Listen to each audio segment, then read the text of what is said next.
Now it's time for Real Talk. Real talk. Are you ready? Okay, Deacon, what are we talking about? America choose wealth over well-being. Good old America.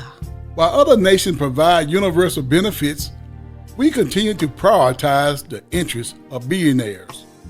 Congress has just certified the election vote count, confirming a billionaire president who will take office after being sworn in on January 20th.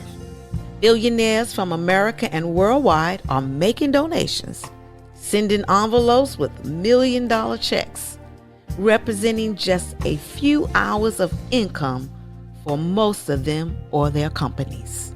Other countries enjoy benefits like free health care in college, modern mass transit, and affordable housing, food, and drugs.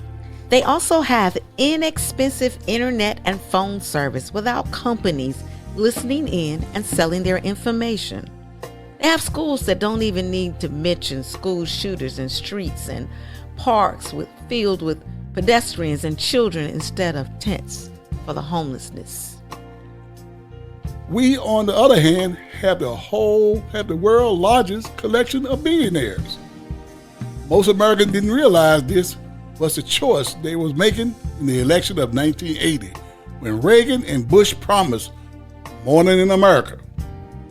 Arab nations got together to punish us for taking Israel's side and cut off our oil supply in 1973. It threw us into a decade-long period of stagflation, high unemployment, and inflation. Tricky Nixon couldn't handle it. Odds, even days, as gas pump infuriate drivers. Jerry Ford couldn't handle it. His whip inflation now, his button was a sad joke that guarantees him to become a one-term president. Jimmy Carter made some good progress, particularly with his plan for a national solar bank that would provide 20% of the country's energy by 2000. But Reagan's campaign cut a deal with Iran to hold the American hostages until after the 1980 election, ending Jimmy's hopes for a second term. By the time Reagan ran for office in the 1980, inflation was still a problem. It was an echo of the 1973 oil embargo, exploring American gasoline prices and cutting economic growth.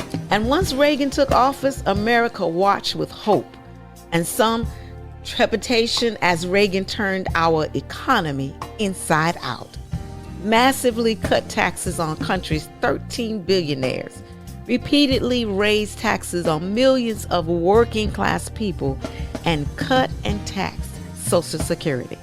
Reagan never got inflation below 4%, and he almost tripled the national debt from $800 billion to $2.2 trillion. And that's how we got the billionaires. Back in 1980, nobody in America was rich enough to shoot himself into space on his own rocket, and super yachts were a fantasy. Reagan changed in the tax code and deconstructed the union, led to $50 trillion transfer of wealth from pensions, homes, and bank accounts of the middle class from the 1980s still today. And for at least the next 4 years, we must content ourselves with the proud knowledge that we have more billionaires than any other country in the world. They now run the government, with their top 1% owning 40% of our nation's entire wealth, $43.45 trillion. Yep, sure enough, we are number one. And the GOP promised to do everything they can to keep it that way. Now, that's real talk. Be sure to listen to us on the KWAY Digital Broadcast app, KWAY-DB, and guess what? It is free! Yes, it is. And online at www.kwaygospel.com. And we're also on Spotify, Apple Podcasts, and Podbean Podcasts. So please, don't miss your blessings.